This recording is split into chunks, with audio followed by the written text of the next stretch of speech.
Hello, greetings. All these years, I couldn't find the verse, although I knew that we were the followers of the grandson. We were the true, rightful followers. How do you say it? Sunnis, sorry, you have to drop your authority. This friend, Saima Pir, ex-friend, told me go to Sheikhu Mamu about how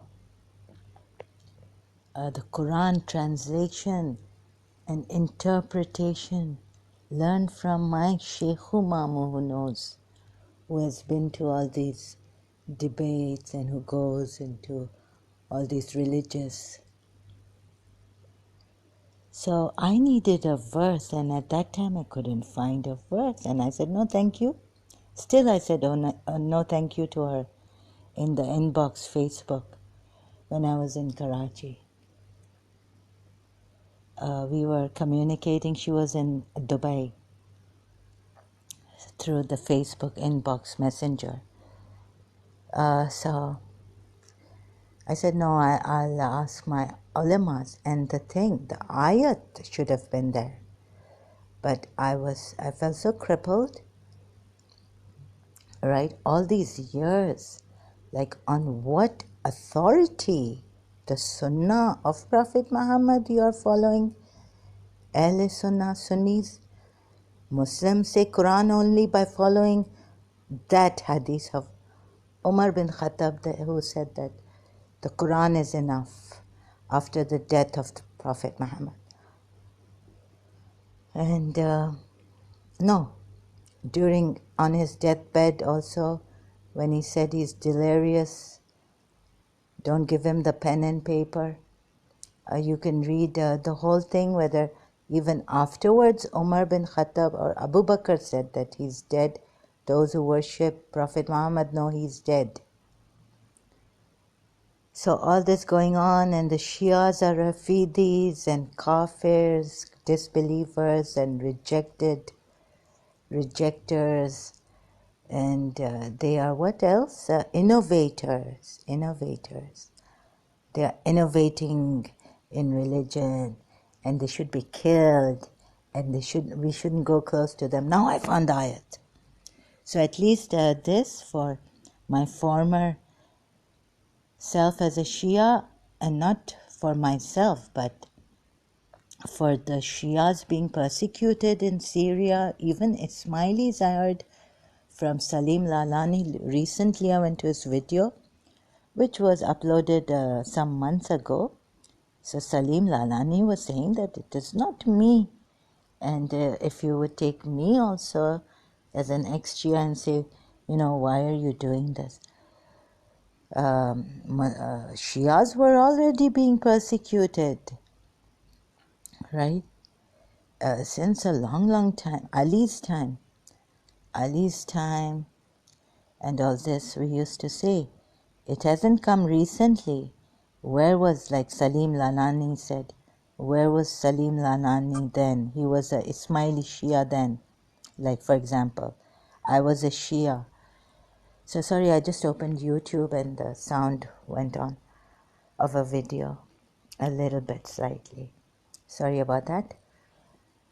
So now I couldn't find the verse, and Shias, even though we are wrong, the whole religion is wrong, at least we can give this verse to the Sunni Muslims when they say, ask them, who is your authority? They'll say the Sunnah. So then first give them this verse. Stop even, but do ask them what? Ask them like Musa was sent to Pharaoh and said, talk to him firstly, gently, right? So gently we can, yes, right now, but so many Shias persecuted for so many years in Pakistan, in the Sunni Muslim countries, right? And against them talks false. Anyways, you can So, okay, I'm not too good in this, but at least we can say, what's your authority? Even as believers, even as Salman Farsi, as we take as the Ahl al-Bayt, because Rasulullah has told us, it has come from Rasulullah. You take the Umayyad side narrations, which we, but here, to cut the whole story short, if they say something to you, Ismaili Shias, if the Sunni Muslims or other Muslims, Quran only Muslims, where are we? Where's that verse? Oh God, I have to open my Chrome actually. Here it is. Give them Surah Anfal. On what authority? We tell them, Shias tell the Sunni Muslims or Quran only Muslims. Surah Anfal verse 74. Those who believe and adopt exile and fight for the faith in the cause of Allah, as well as those who give them asylum and aid, they are all in very truth the believers. Moment believers. For them is the forgiveness of sins and the provision most generous. Then give them this verse, the last verse after this verse in Surah Anfal 75. And those who accept faith subsequently and adopt exile, meaning leaving their homes, and to fight for the faith or whatever, leaving home for their faith and fight for the faith in your company, like even leaving their homes because their homes, they would be under attack being believers, and fight for the faith in your company, meaning Rasulullah's company. See commentary for verse 74 here.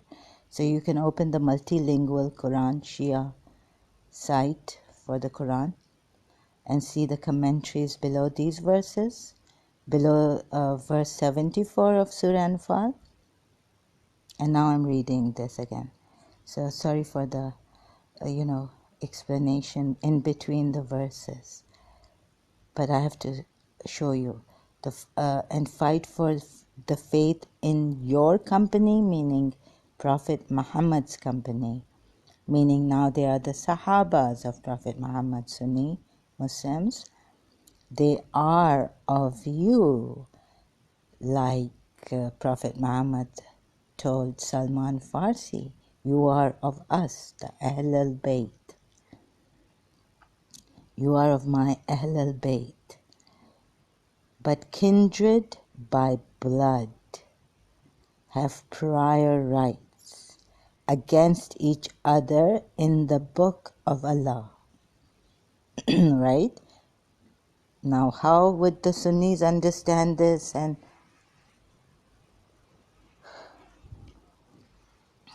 what it means? You see, what this is saying is that you can be a Sahaba and you would say we are distorting. Oh, ask Sheikhu Mamu. Oh, ask this person, this other person, from a religious scholar, right? I don't want to name any. Or ask someone. So please make it clear. So we read this narration, the Shias get it, because we have a narration from Imam Hussein. Prophet Muhammad made it clear, when I die, your father Ali. What does this Quran ayat mean? So in Al-Nusus, again I'll be repeating until maybe even the Sunnis get it. So yes, we have to rely on this because you see, why we rely on a narration now is because this verse is kind of alluring, obscure.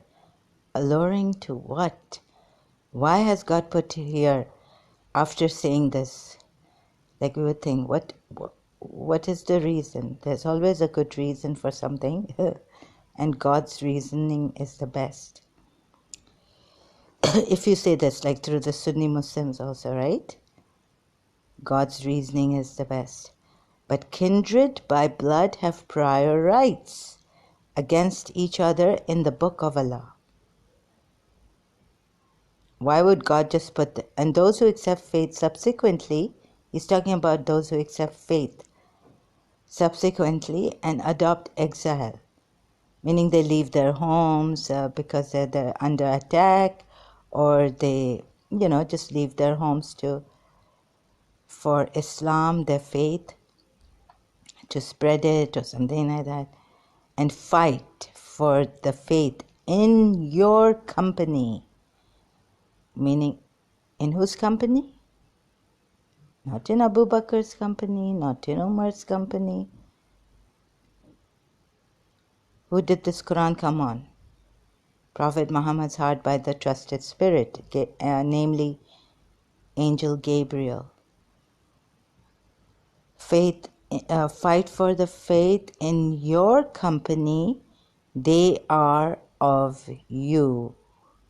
Yet, could it be like, so this translation could, but kindred by blood have prior rights against each other in the book of Allah. This means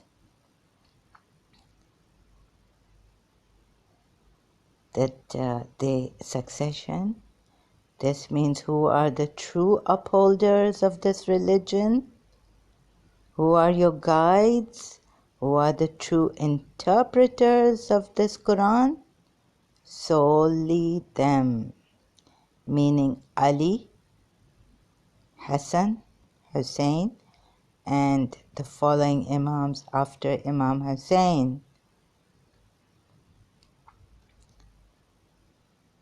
See, how are you going to get this verse? You may get it slightly, but you might even misinterpret it. Or you might fail to get it properly, right? Because it says here, and those who accept faith subsequently. You believe by your Sunni sources that the Sahabas, believers, accepted faith subsequently and adopt exile. Even left their homes and they were exiled, and fight for the faith in your company. So they are the Sahabas of Prophet Muhammad, and they're fighting in his company. They are of you. They are of you. Meaning, then what is the meaning they are of you? But still they are not your blood. Still this doesn't make them your blood. Still it doesn't make them Prophet Muhammad's kindred by blood. So you need to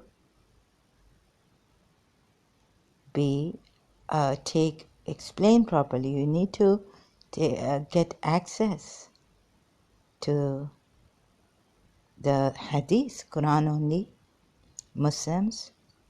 And now, Quran only Muslims, other sects from the Imam Hanifa, what's his name, sorry, Maliki, Hanafi, and Maliki, Hanafi, Hanbali, and there's another one, Jafri is the Shia 12-verse sect. That's not from the Sunni sect, but talking about the Sunni sect, schools of thought. Why does it say, ask yourselves, why does this verse say, but kindred by blood have prior rights? Okay, so we're going to look at a easier prior rights against each other in the book of Allah. Verily, Allah is well acquainted with all things. So after reading the explanation, pay attention to the rest of the ayat. But kindred by blood have prior rights. Pay attention to the previous ayat. Those who believe and adopt exile and fight for the faith in the cause of Allah, as well as those who give them asylum and aid. These are all in very truth the believers. They are the believers. For them is the forgiveness of sins and a provision most generous. So, any other verse up here? Those who believed and adopted exile 72 and fought for the faith with their property and their persons in the cause of Allah, as well as those who gave them asylum and aid.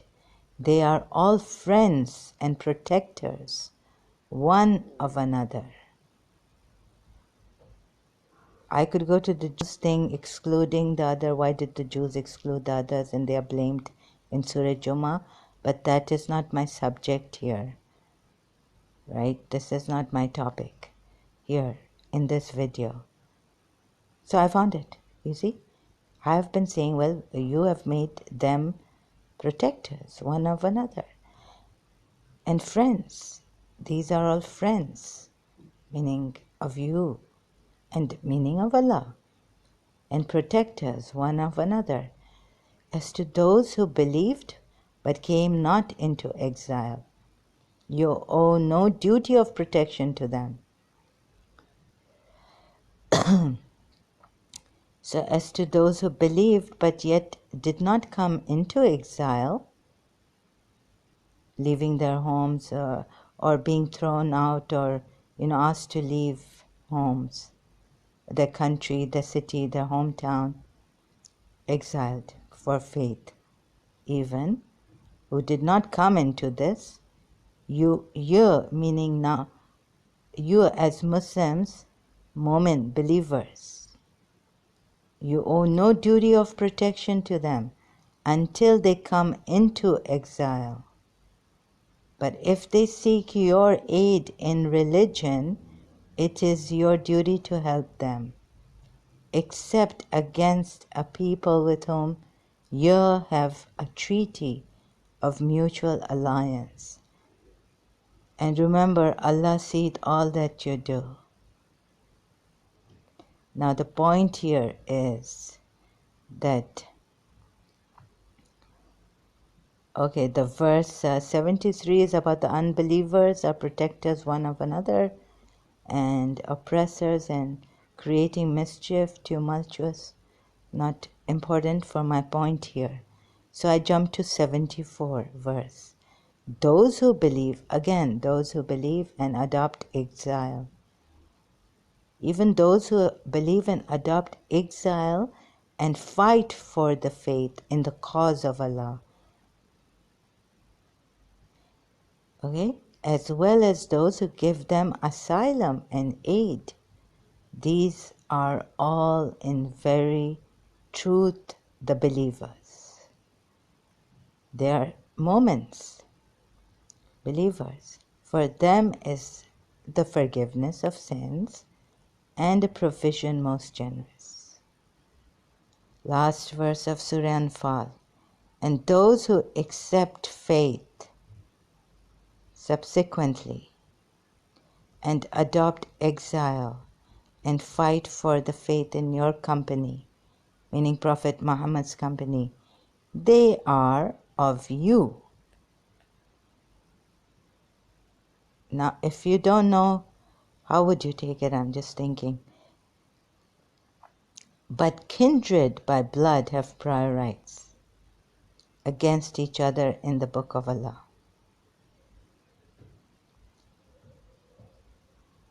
So it's vague, or it's leading to something that you need to go to the hadith of Prophet Muhammad here.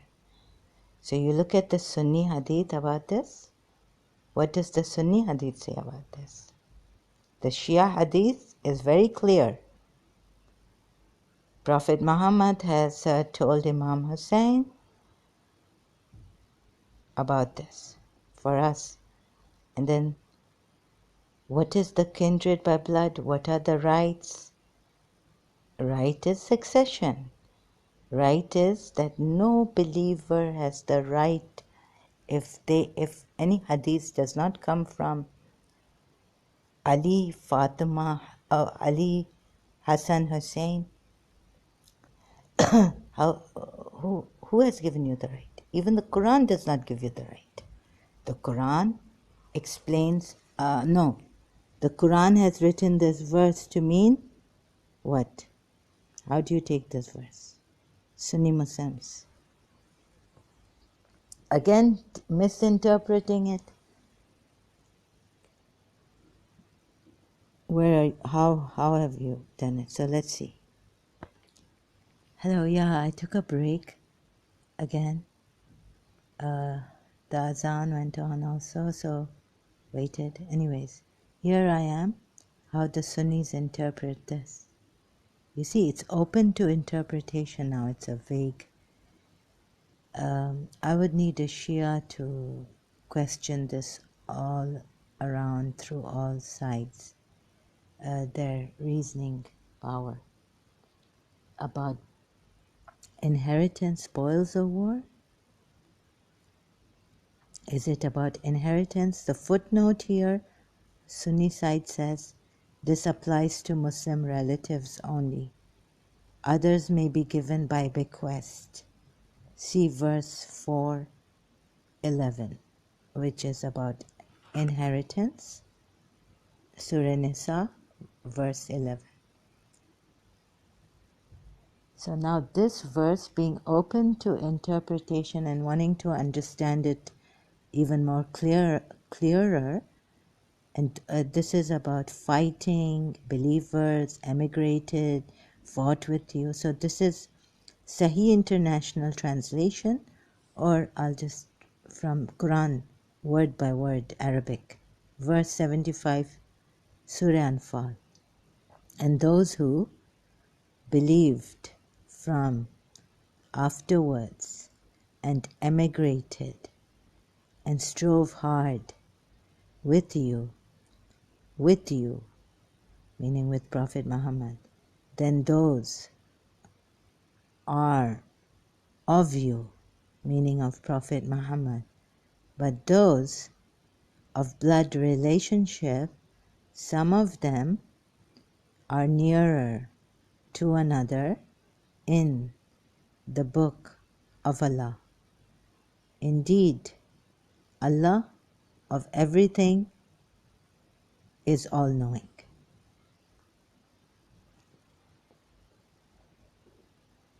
Do they get inheritance? Do they get spoils of war? But those who believed and emigrated and fought in the cause of Allah, and those who gave shelter and aided, it is they who are the believers. So now we know who are the believers. Truly, for them is forgiveness and noble provision. The verse before this, right? Before the last verse in Surah Anfal, 74. So is it describing who inherit? What is it leading to? You have to see this, right? So going through for the Sunni Muslims now, and Quran only Muslims. 73. And those who disbelieved are allies of one another. If you do not do so, meaning ally yourselves with other believers, there will be fitna on earth and great corruption. So we have to see what the last verse, what are the previous verses leading to. For the last verse, we may understand it like how Imam Hussein requested Prophet Muhammad to clarify the last verse. What does it mean? That the nearest of the kindred blood relatives are the nearest and in the book of Allah. those who believed and adopted exile and fought for the faith with their property and their persons in the cause of Allah, as well as those who gave them asylum and aid. These are all friends and protectors one of another. And to those who believed but came not into exile, you owe no duty of protection to them until they come into exile. But if they seek your aid in religion, it is your duty to help them, except against the people with whom you have a treaty of mutual alliance. And remember, Allah seeth all that you do. So this is about protecting them, who are the protectors one of another. Indeed, those who have believed and emigrated and fought with their wealth and lives in the cause of Allah. And those who gave shelter and aided, they are allies of one another. Okay, reading the same verse 72, Sai International, so I'll just cut myself. They betray, intend, 71, verse 70. O Prophet, say to whoever is in your hands of the captives, if Allah knows any good in your hearts, He will give you something better than what was taken from you. And He will forgive you, and Allah is forgiving and merciful. And now enjoy what you took in war, lawful and good. But fear Allah, for Allah is of forgiving, most merciful. So have the previous verses, sorry, I'm going like this.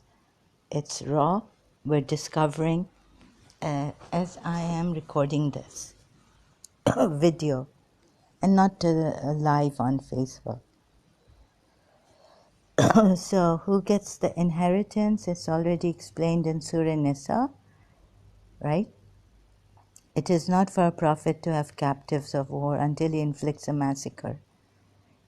Although these are the commodities of this world, but Allah desires the hereafter, and Allah is exalted in might and wise. For the present, Allah hath lightened your task. Now Quran only people confused, maybe they know Arabic so well that they have understood the Quran without the aid of Prophet Muhammad. I don't know. And then how will they pray namaz, their salah? For you know that because it doesn't say in the Quran how you pray your salah. It says in the hadiths or the life of Prophet Muhammad. So you will have to take recourse to the life of Prophet Muhammad to know whether you need to go to a masjid and how to pray. Sorry, not to need to go to a masjid, but how to pray 5 times. You have 5 times, and how to pray 5 times a day. For you know that there is a weak spot in you. So you have to go through the whole, I'm just giving you points, whole Surah Anfal. And now it starts by who are the protectors. I think if the Anfal spoils a war, who it should go to has been explained in the previous verses, if you pay attention, right? And I just, not all the verses in this light, seeing that has it been the spoils of war, has it been established who they should go to? Let me see. Hello, yes, so I've just checked, and in Surah Anfal, verse 1, chapter 8 of the Quran again, see, the decision rests on Allah and Rasulullah, it said here. They ask thee concerning things taken as spoils of war. Say, such spoils are at the disposal of Allah and the Messenger. Not the Sahabas, not the believers. No believer, no Sahaba has the authority, right, to decide about the spoils of the war. And how it should be distributed, it's already said here in another ayat. So firstly, they ask thee concerning things taken as spoils of war. What does this ayat say? Such spoils are at the disposal of Allah and the Messenger. So meaning, obey Allah, it says in the meaning, and His Messenger. So meaning, they will decide, not any, even if you are a close Sahaba of the Prophet, or you are from as close as what believers are said to be in this verse from you, meaning Ahl al-Bayt, from the Ahl al-Bayt of the Messenger of Allah, right? So having this understood, this ayat, first one in Surah Anfal, that the decision and it's at the disposal of Allah and the Messenger. So fear Allah and keep straight the relations between yourselves. Obey Allah and His Messenger if you do believe. So let me read another translation, Sahih International. They ask you, O Muhammad, about the bounties of war. Say the decision concerning bounties is for Allah and the Messenger. So it's for none of you. Remember this, first ayat of Surah Anfal. Not even the Sahabas rightly guided that the Sunnis took afterwards and all this. It already says this, spoils of war. Right? The believers are only those who, when Allah is mentioned, their hearts become whatever. It describes what the believers are. Those are the believers. Truly, for them are degrees of high position with their Lord and forgiveness and noble provision. Now, I want to explain to you, you see it yourselves, how the last ayat, when it says, who is to decide, when it's a little vague. Hello, yeah, another thing is maybe this Surah Anfal verse 27 will help you even more to figure out what the last verse means. Because from the Shias it has come that Imam Hussein asked his grandfather what the last verse means. So, O you have believed, do not betray Allah and the Messenger, or betray your trust while you know. This is not for the disbelievers, this is for the believers. So there is a chance of betrayal, breaking the covenant and all. 28. And know that your properties and your children are but a trial, and that Allah has with Him a great reward. 29. O you who have believed, if you fear Allah, He will grant you a criterion and will remove from you your misdeeds and forgive you, and Allah is the possessor of great bounty. And remember, O Muhammad, when those who disbelieve plotted against you to restrain you or kill you or evict you. So we made so that's not important for this last verse, understanding the last verse in this surah. Now I come to ayat 41 of Surah Anfal.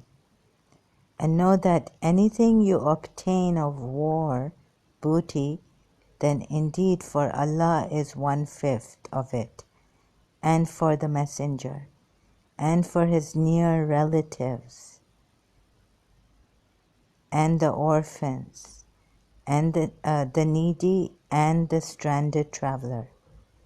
If you have believed in Allah and in that which we sent down, to our servant on the day of criterion, the day when the two armies met at Badr, in brackets at Badr, and Allah over all things is competent. And know that out of all the booty they that year may acquire in war, a fifth share is assigned to Allah. So it's already been decided how much of the share also is for Allah and to the messenger and to near relatives, orphans. Now you see, general terms, to it means to his near of anything, then that for Allah, 1/5 of it, and for the messenger, and for the near relatives and the orphans. So the Shia say his near, and even the Sahih International has put here his near relatives. Let me see the footnotes. It's loading, hasn't loaded fully. The tribes of Banu Hashim and Banu Muttalib, who were not eligible for zakah. So it means, so here on, and for his near relatives who were not eligible for zakah. Spoils of war. Okay, you can work this out. For me, it's quite confusing. But it's near of kin, his near of kin. Remember when you were on the near side of the valley. So this is for verse 41, Surah Anfal. Both Sunni Shias unanimously agree when it says in this verse, for near relatives, it means the messenger's near relatives and no one else's. So it has been already decided. And also here there were, and obey Allah and His Messenger, verse 46, and do not dispute, and thus lose courage, and then your strength would depart, and be patient. Indeed, Allah is with the patient.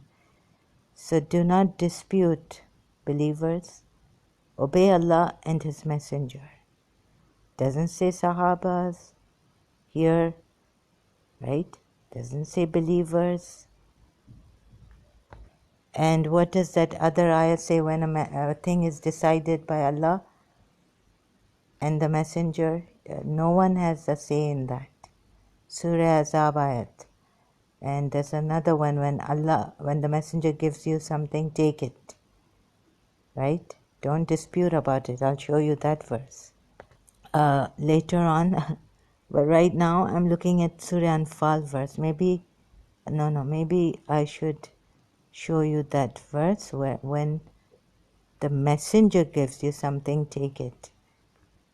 Hello, yeah, here I found it in Surah Hashar. Surah Hashar ayat 7. Sahih International Translation. And what Allah restored to His Messenger from the people of the towns, it is for Allah and for the Messenger, and for His near relatives and orphans and the stranded traveler. Again, it's a repetition of Surah Anfal verse. So that it will not be a perpetual distribution among the rich from among you. Not even the Sahabas have the right to this, how to distribute it and how to give it. And whatever the Messenger has given you, take, and what he has forbidden you, refrain from, and fear Allah. Indeed, Allah is severe in penalty. What Allah has, another translation, Yusuf Ali, till it sinks into the Sunni Muslims who blame the Shias for misinterpreting that ayat and using a false hadith perhaps misinterpreting Surah Anfal, Ayat 75, the last one. What Allah has bestowed on His Messenger and taken away from the people of the townships belongs to Allah, to His Messenger, and to kindred and orphans, the needy, and the wafer. Okay, kindred is just general to kindred. Okay, the needy and the wafer. Even if you put it generally like this, we are told no believer, it is for Allah and the Messenger to decide. Please see this, Surah Anfal, Ayat 1 also, in order that it may not merely make a circuit between the wealthy among you, believers meaning. So take what the Messenger assigns to you. Doesn't say Messenger and his companions or the believers here even. So take what the Messenger assigns to you and deny yourselves that which he withholds from you. And fear Allah, for Allah is strict in punishment. Now, if you take anything from the believers saying they were the Sahabas, we can take it, it wouldn't be right. Reading this ayat also with the Surah Anfal ayats, right? Spoils of war. Let the Messenger, Allah will decide and the Messenger. And what He gives you, take it, and what He forbids you, refrain from it. This is Surah Hashar, Ayat 7. Remember this ayat. So then we go back to where? We go back to Surah Anfal.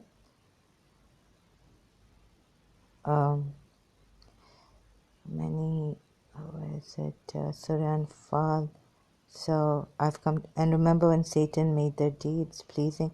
So I have to go to the, Surah Anfal. A multilingual, sorry. I was wondering what I've done. In another website I went about this ayat. 70, now we come to 75.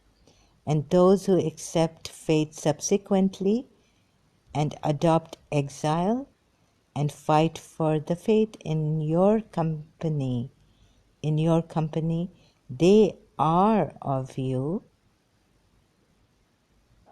but not enough, because kindred by blood have prior rights against each other in the book of Allah. How will you take this verse?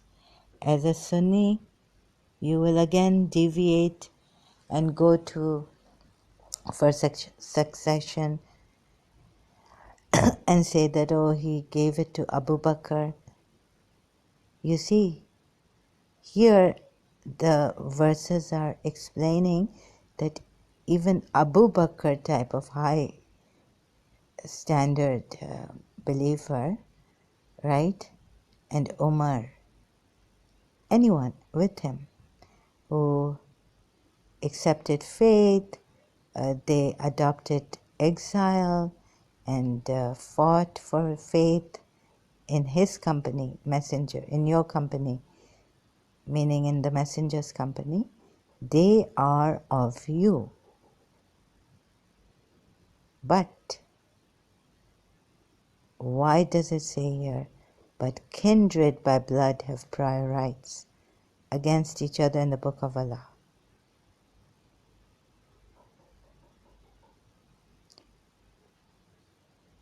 So if someone like Nuh's son, but if you have a believer son, then you're saying that, no, here, even if they have fought, my son has more right to something. What? Because this verse says, faith in your company, they are of you.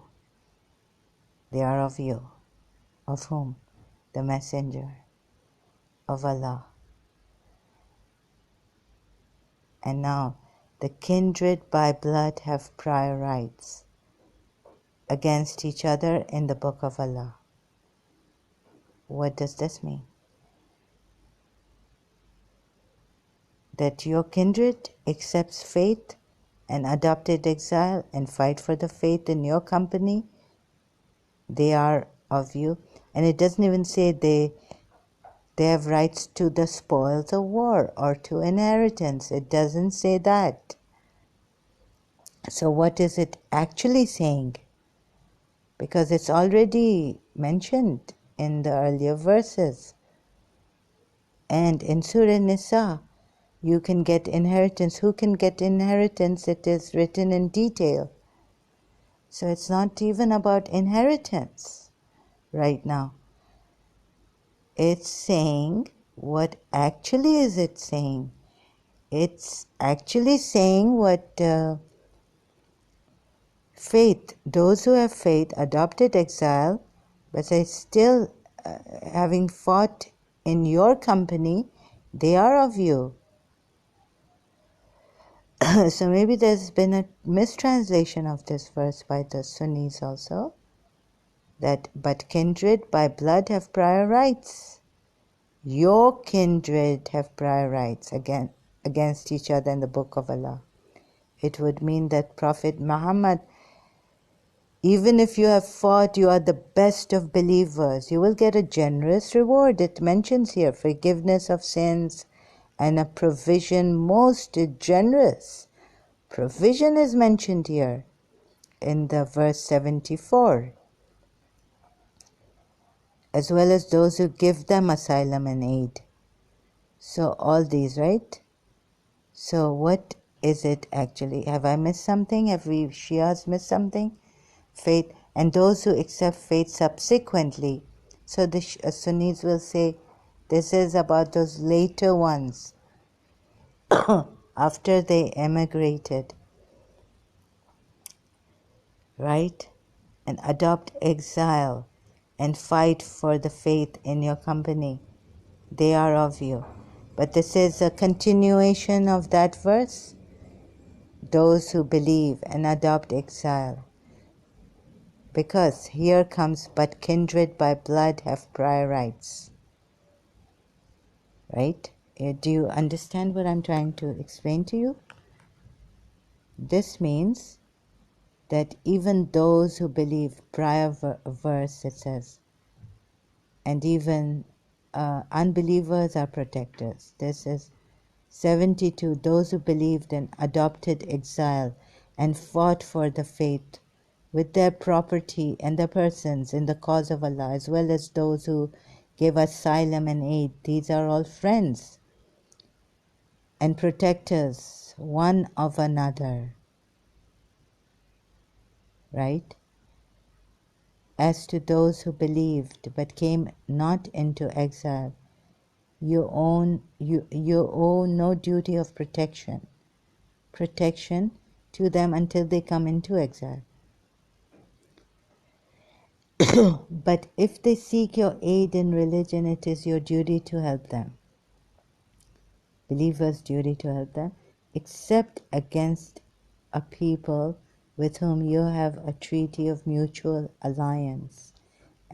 And remember, Allah sees all that you do. Hijrat is not escape or flight, but to leave home, property and possession. So we need to have a little more light Quran only. Then 71 says, but if they are treacherous, this is about the disbelievers. 70, O Prophet, say to those who are captives in your hands. This is about the captives. But now enjoy what you took in war, lawful and good. It's already, you're being told this. And then you're being told that believers are protectors one of another, and you can do, yep. And what is your duty towards each other in this matter? and those who accept faith subsequently and adopt exile. See, if you don't understand this, the Sunnis, you will be going to some away from the Ahl al-Bayt, right? And if you think the wives are al-Mu'mineen, and so a lot of confusion, and then you will miss the whole point that the Shias have taken. al-Mu'mineen, see, you will go to the hadiths of the al-Mu'mineen, and those who accept faith subsequent and adopt exile. al-Mu'mineen cannot fight. They cannot fight in war. And fight for the faith in your company. They are of you. They cannot go in a battle with. But kindred by blood have prior rights against each other in the book of Allah. Now what? You can put i.e. inheritance. This is a vague verse open in the middle of here, but kindred by blood, this doesn't mean the disbelievers, this doesn't mean, it could mean the believers, but how do you say that? If you can see, it's already been said here that believers are protectors. It can't be about inheritance. And if you're talking about the inheritance, yes, it can be about the inheritance of this religion. But kindred by blood have prior rights against each other in the book of Allah. Meaning, only the messengers kindred by blood have the right to protect this religion. Then these ayats become more clear. Why is it talking about it like this? And those who accept faith subsequently and adopt exile and fight. They are in jihad. They've accepted faith. They're believers. They've adopted exile and are fighting for the faith in your company, in the messenger's company. They are of you. So you can, there's another explanation by the Shias which will, from all sides. See, they are of you now. Now it's come to that they are of you, meaning they are the Ahl al-Bayt. Now we read the Shias. But the Sunnis will not read the Shia commentary. But I have to read it. Let's read it. There were men among the companions of the Holy Prophet who deserted him in the midst of many battles and did not carry out his orders after his death given by him concerning his Ahl al-Bayt. Although the Quran, verse 24 of the surah says that the call of the Prophet is the call of Allah. So obey Allah and His Messenger. Verse 46 of this surah. Leave alone following the teachings of the Ahl al-Bayt and the Quran. Hadith al-Thaqalain, see page 6.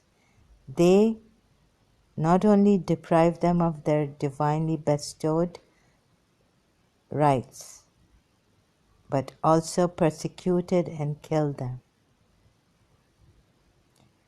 Divinely bestowed rights. Ahl al-Bayt, leave alone following the teachings of the Ahl al-Bayt and the Quran. They not only deprived them, meaning they also deprived them. Like, who will teach you the Quran? Who, after Prophet Muhammad? Ali, Hassan, after Ali, Hassan, after Hassan, Hussein.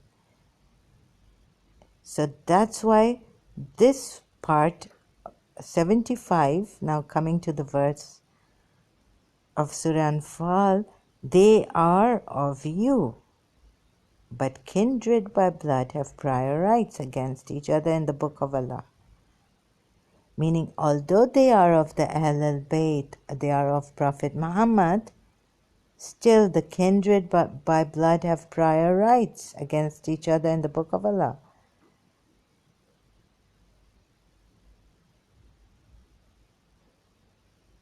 Meaning you can fight, you can do whatever you like, but you are the best of the believers, you are protectors one of another, your duty is to do this and that, protect each other. This means that still they don't come close to being Prophet Muhammad's blood relatives, in other words, and thus the Sunnis, Muslims, non-Shia Muslims, what happens?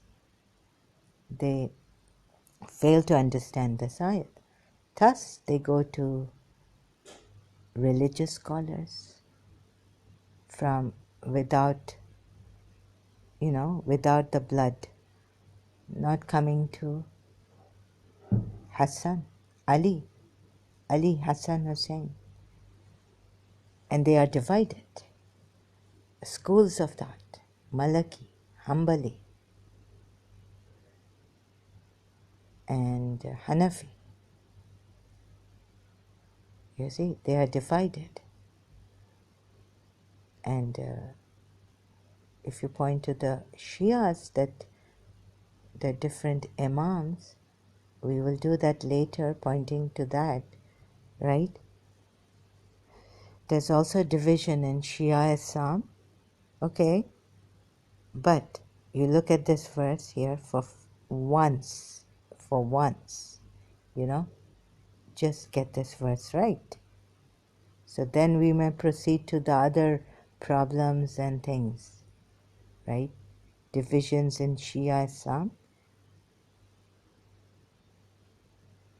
So if you get this verse, what it is saying, they are of you, but kindred by blood have prior rights against each other in the Book of Allah. Like it's talking about, faith, adopt, exile, fight for faith in your company. What are they? They are of you, Ahl al-Bayt, right? Like Salman Farsi. But kindred, but even someone like Salman Farsi or who adopted faith, fought in the cause of Allah, accepted faith, adopted exile, those who believe, and it's also talking about those who believe but did not adopt exile. So from here, what do we get? We get that these, talking about this verse here, but kindred by blood have prior rights against each other in the Book of Allah. You will not get this part of the verse properly if you don't go back to the source, Messenger of Allah, to explain to you. And now you don't go to a Sahaba. Why do you not go to a Sahaba? He could be an Ahl al-Bayt. So you see the divisions like this in Islam, Quran only, confusions, divisions, and all this because only one of them has understood this verse. Who can? Only the Messenger. And they cannot explain when they are not, because even the spoils of war, the distribution of the spoils of war and how it is not on the Sahabas, it is on Rasulullah. So it would be logical to say that after Rasulullah, near of kin, his near of kin are even better than those who accept faith subsequently and adopt exile and fight for the faith in your company. They are of you, but still kindred, meaning Prophet Muhammad's kindred, by blood have prior rights against each other in the Book of Allah. It is put in a general term, then Akapuya Ali commentary, see commentary for verse 74 here. And you have to see a commentary. Because if you generalize like this for this verse too, without understanding the previous verses, it's already been decided by Allah and the Messenger where the spoils of war are going. And what Muhammad gives you, take it. So you cannot, with your own mind, but kindred by blood have prior rights. Okay, so I cannot explain it better, in better terms than this, better ways than this. So then it makes sense. Oh yes, the Shias, because you see, any Muslim can come up and say, through the authority of, I'm speaking through the authority of Mu'mineen narrations, to understand. Muslims on a daily basis, they say, misinterpreting ayats and divided among themselves. Why? Why are they divided amongst themselves? Even in the Sunni sect, subdivisions and God knows what, different schools of thought. So you took from Imam Malik, and you're called Maliki. You took it from Imam Hanaf, so you are from the school of Hanafi. You took it from Imam Hanbal, so you are from the Hanbali school. Even these divisions, and then they say, well, we are the Quran only. But isn't it again and again saying that those who fought, those who adopted exile for this religion, fought, and what else is there, right? Accepted faith, fought, adopted exile. But what does it say here? But kindred by blood have prior rights against each other in the Book of Allah.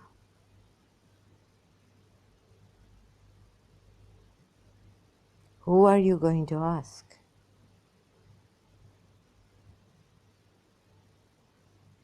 So you go to Surah, you go to verse 1. Okay, we'll go to verse 1 here in multilingual Quran. They ask thee concerning things taken as spoils of war. Excuse me. Say such spoils are at the disposal of Allah and the Messenger. So fear Allah and keep straight the relations between yourselves. Obey Allah and His Messenger if you do believe. The verse was revealed when those participated in Battle of Badr. It says Anfal belongs to Allah. This is important. It says that Anfal belongs to Allah and the Holy Prophet, who is authorized to distribute or dispose it as He likes. It is because Allah is the absolute sovereign. He owns everything. He has delegated His authority to the Holy Prophet. In this way, the discord cropped up among the people has been solved. It is a permanent principle and a guideline for all times to come.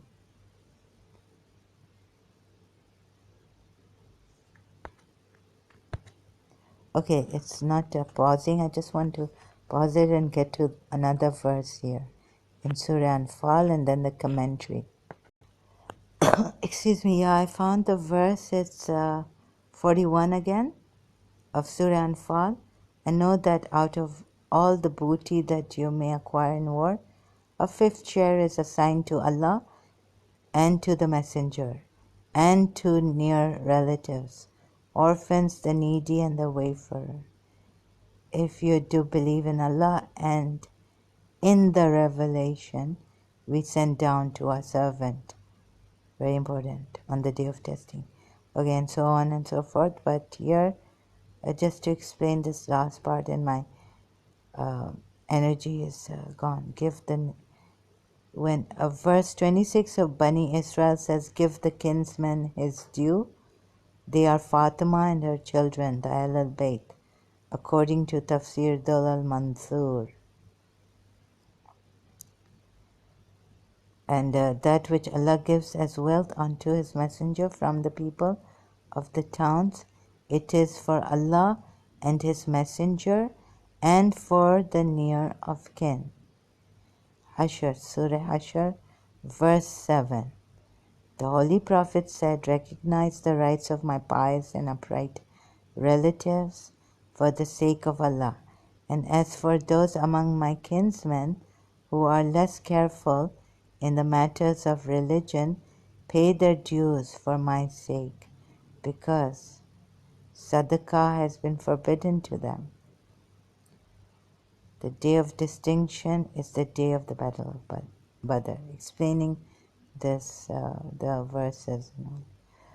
So quite confusing, but when we reach the last verse, 41, this is not the last verse of Surah Anfal. I just give you the some of the commentary on it. Spoils of war. Sunni jurists have restricted its meaning to the spoils of war, but actually, according to Shia scholars, on every profit obtained by trade, a labor or from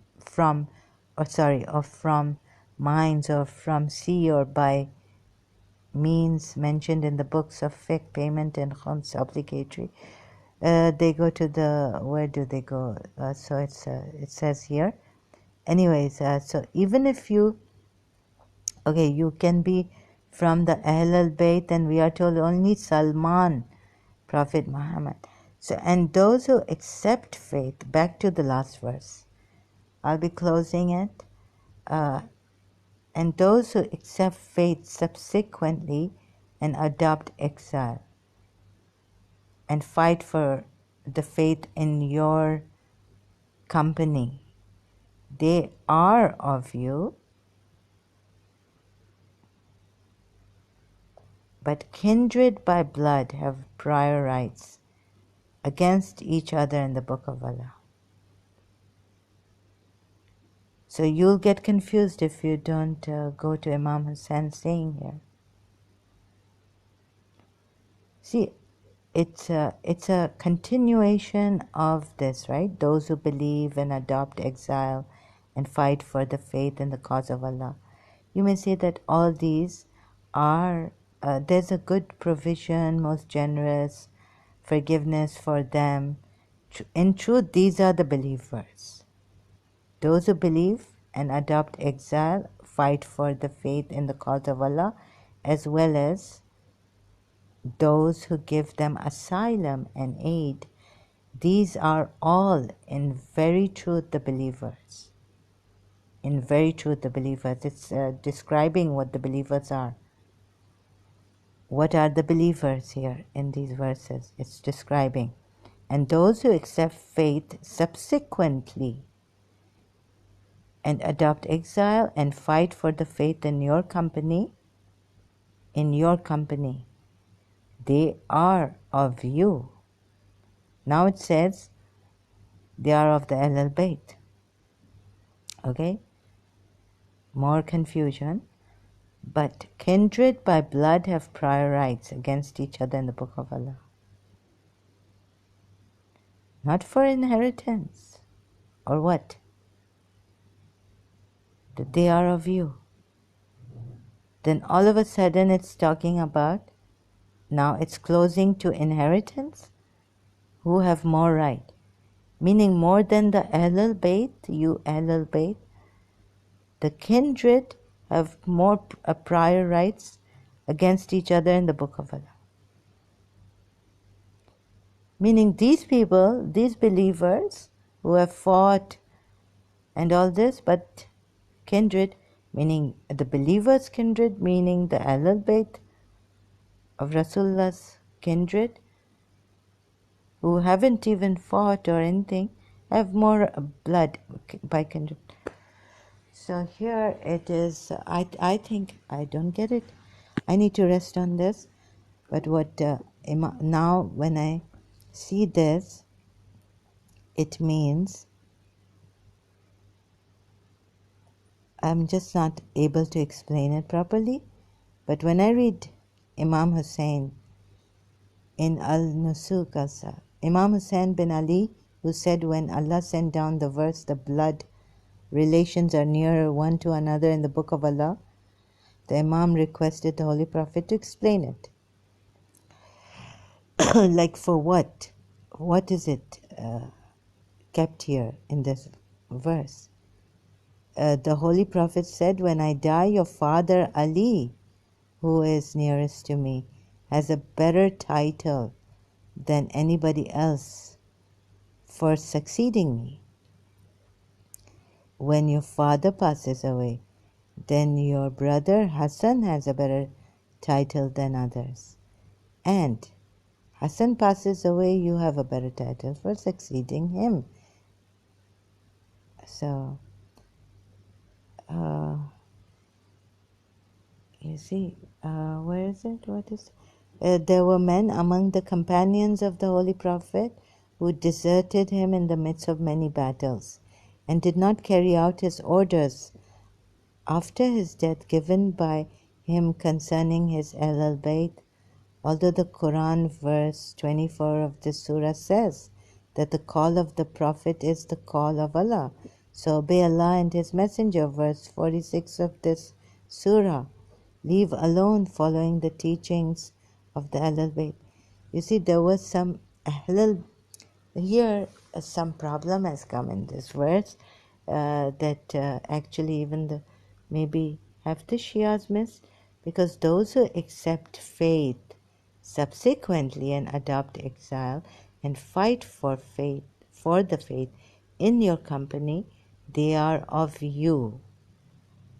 Meaning, someone like the Shias know that Rasulullah told Salman Farsi. Meaning, if even the Sunnis say that Abu Bakr was near of the Ahlul Bayt, we can Sunnis would take, right, like that. They are of you. They are of you. Believers very close to you. They are of you, meaning they are the Ahlul Bayt. So we have this Sunni Shia contention, conflict. But kindred by blood have prior rights against each other in the Book of Allah. Meaning, not if you take it like this, right? Meaning, not even the Ahlul Bayt of Rasulullah, maybe even the Shias have not, because it says they are of you. Meaning, even if you are Ummul Mu'mineen, oh my God, faith in your company, they are of you. Fight for the faith in your company, they are of you. Meaning, you bring Ahlul Bayt here, they are of. But kindred by blood have prior rights. Meaning, if you take Rasulullah, right, then his daughter Fatima, his cousin Ali, son-in-law cousin Ali, his grandchildren Hassan, Hussein, have prior rights against each other in the Book of Allah. Against each other in the Book of Allah, meaning against each other. Meaning first Ali would come, the father, then the sons would come. The eldest son would come before the youngest son. So now, who inherits this religion to protect it from all others? Who, not just the monetary form, money, wealth, property, but even religion now. Who will explain to you who? Who do you come under? Which umbrella? United as Muslims, as believers, as Ahlul Bayt even, as faithful who have fought and been exiled. You are not the inheritors of Prophet Muhammad's religion, but his kindred by blood.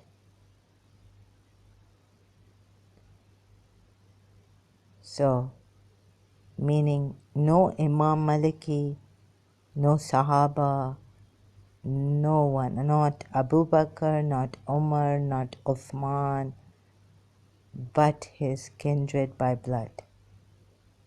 Not even the al-Mu'mineen wives, because they are not by blood related to this messenger.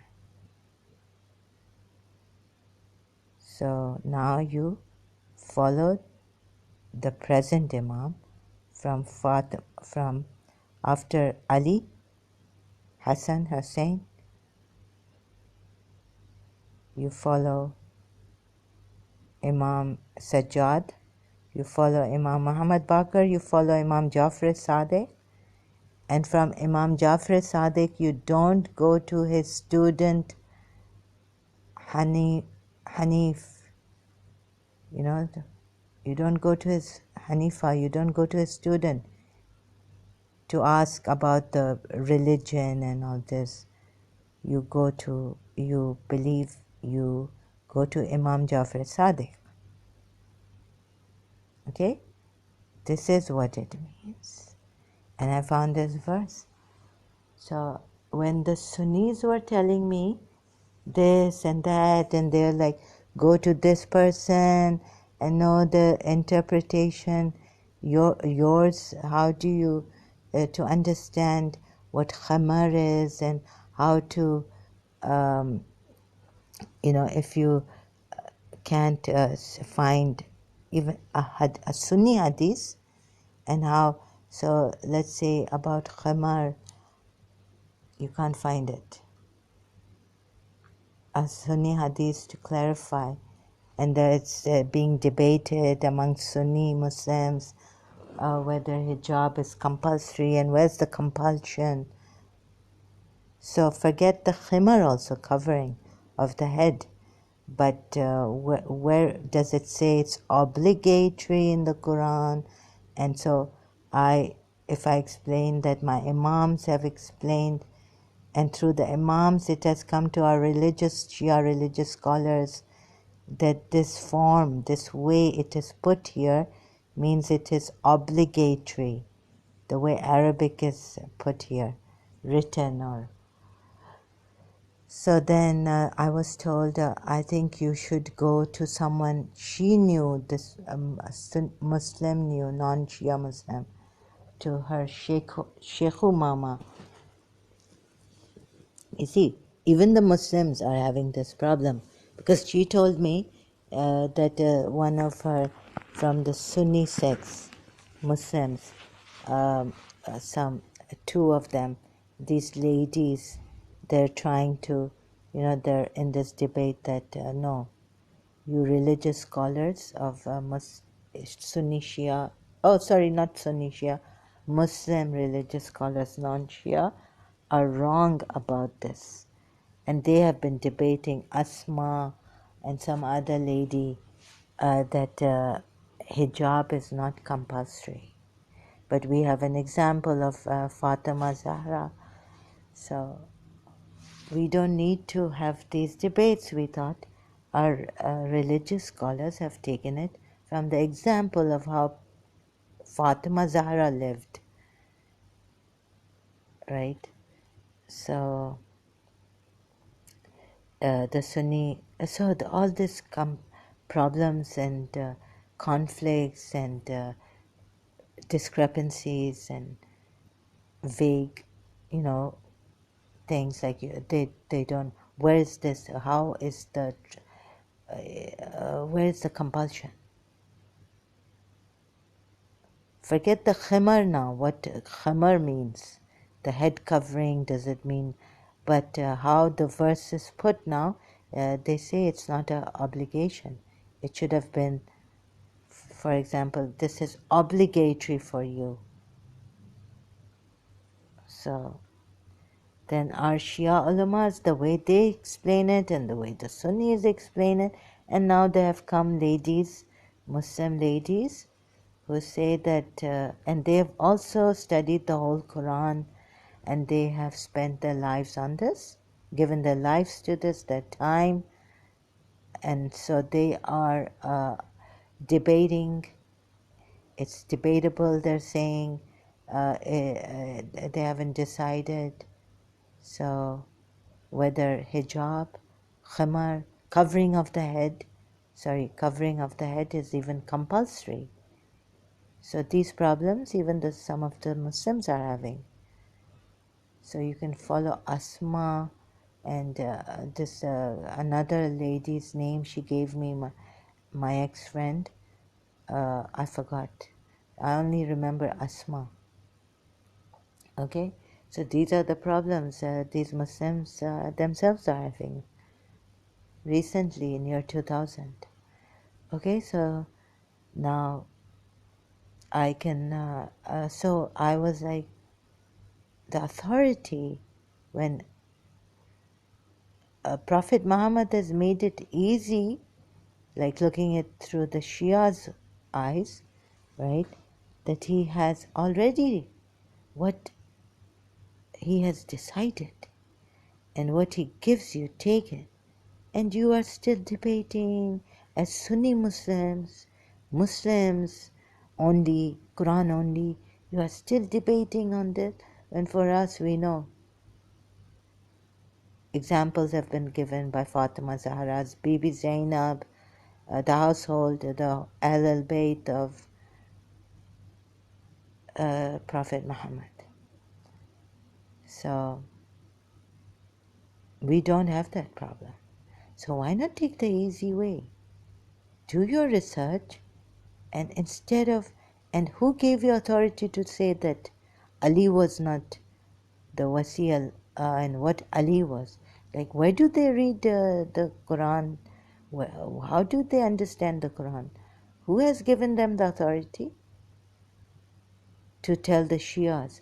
When the grandson, who has given them authority to say, Yazid, may Allah be pleased with Yazid? And we can't curse them. Have they understood the Quran so well that they say, no, we cannot curse them because they were also Muslims? So this is a dark history, stay away from it. Battle of Jamal, they say it was a mistake, and some other disbelievers, that, right? So in this way, I feel the Shias were on a better grounding and help and understanding of the Quran and authority. Because the authority is all Allah's and Messenger of Allah, not even the Sahabas. There are certain things the believers can do,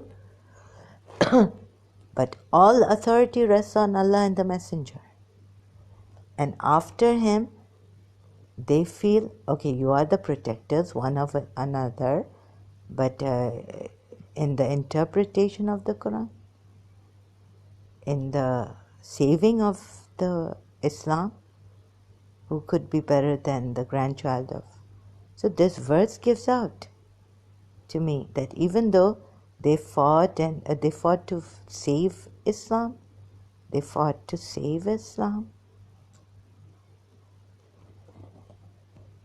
and what did they were exiled. They had to leave their homes to save Islam, right? So they, in your company, those Sahabas with Prophet Muhammad. So this Quran ayat of Surah Anfal Go slowly, think over it. Who would have better authority now? The near of kin. It all will fall into perspective if you take Ali, Hassan, Hussein as protectors of Islam. So they were also protecting Islam, but they are said to be okay, they are of you. But why did God say the near of kin are better? Meaning, please, if you know English, make life easy for me, please. It means, why did God say your near of kindred blood relatives are near in the book of Allah against each other? Not for spoils of war, not for inheritance, maybe including all this, but who gets more right? Bring the messenger into view. And if you bring, okay, so if you bring the believers' near blood relatives into view, they will have more right into what? The spoils of war? Inheritance? Doesn't make sense because something is missing here that even I cannot say. Something goes missing here. They get, maybe I'm looking at it through the Shia side and I thought I found the verse. You see, we have this problem of authority also after Prophet Muhammad. Who is there to explain to us where the verse says, which means in what manner we can interpret, translate? What is the meaning of this? We interpret, right? Tell your wives to go inside. Does it mean it's an order? Which would mean it's compulsory, obligatory? Or does it just advise the wives to go? So it's not obligatory. So where's the obligation in this? Where's the order in this translation? Muslims divided in these things, even among Sunnis. Asma and the other lady, now they've opened this thing about that this is not an order. Tell your wives, tell your women, O Prophet, to go inside and do not display. This is not an order. This is not obligatory. Right? So like that, who is to decide? Would Prophet Muhammad just leave it for these people when they learn the Quran, when they study the Quran? Or will it come from the heart, his heart? God cannot leave us like this without the proper authority who already knows the Quran. So ask those who know, but not the Ahle Kitab now, because they've distorted, they live life conveniently, they've used their religion for their convenience. Now, who are the ones who know if you do not know? So we say kindred by blood. And what has Imam Hussein proved? So those who subsequently adopt faith, even like from, well, I don't know if I can bring it through this argument or reason, and adopt exile and fight for the faith in your company. No. In your company, you who have subsequently accepted faith, they are of you, and all these will get a forgiveness, sins, and a provision most generous. 74, verse 74.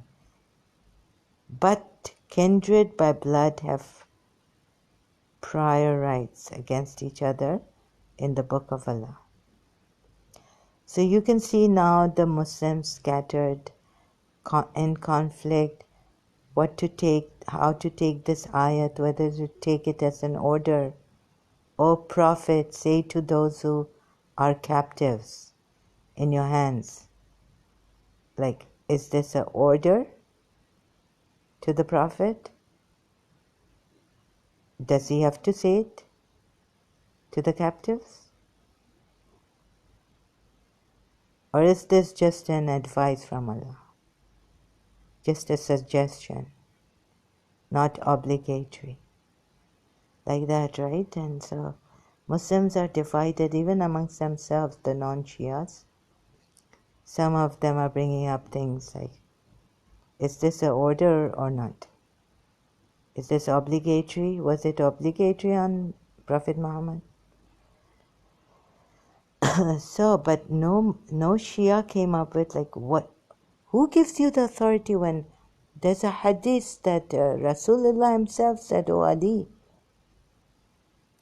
whoever." No, but there's another hadith which says, "Abu Bakr, you are better, and you will what?" So it's very vague, and it was very confusing. Half of them have turned to Umayyads, more than half. Most of the Muslims are not Shia Muslims, not Shias of Ali. And then they even came untrue about where does it say in this Quran, where does it say that Shia, okay, it doesn't say Ahl Sunnah, it says in an indirect way you have to follow the way of Rasulullah. But the Sunnah, you have to, so it says Sunnah, right, of Rasulullah. You have to find out the Sunnah of Rasulullah. Very, very important. Because you have to obey Allah, Muhammad also, with Allah. Then, what was the point that I was getting to? That the Shias, then what authority are you coming up with? When there's all a hodgepodge confusion. Mostly Sunni Muslims are following this and Shias are following Hussein. Shia, yeah, so, the point was that, I forgot. So Abraham was a Shia of Nuh. It's given in Surah Safat, right? Abraham was a Shia of Nuh. And so like that, the Shias know. There is Shia in the Quran. But there is one Shia that is a bad party. There were Shias of Pharaoh and Shias of Musa, we are told also. And Abe. And if you say, well, this is just a general term, Shia, but you cannot say where Shia is mentioned in the Quran. There's no Shia Sunni in the Quran. But we are the Shias, all right? I was a Shia. So where does it come from? We didn't just call ourselves Shias just out of nowhere. But if you say that Abraham was not the Shia of Nuh, you are going against the Quran. Right? And if you say Shias are disbelievers, Shias of Ali, what's happening to you? You know what you're doing?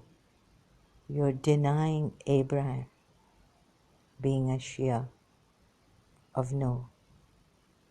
You're also saying Abraham was a kafir. So right now I cannot explain it in more quickly and better words. You see, just take that verse, Abraham was a Shia of Nuh. You're denying. Because we took it from there, and Rasulullah explains that the Shias of Ali will be the triumphant, but he doesn't explain that verse there in Surah Safat. It should have been written there that my Shias, it's written in the Manzilat Hazrat Musa, Harun, who was Hazrat Musa sent with Harun. Take your brother along, right? His prayer was answered. He requested Allah to, give him Harun, a brother. And so this way, this race, this is brother, and even if you take Musa, who was given to Hazrat Musa, Harun, its blood brother, was given.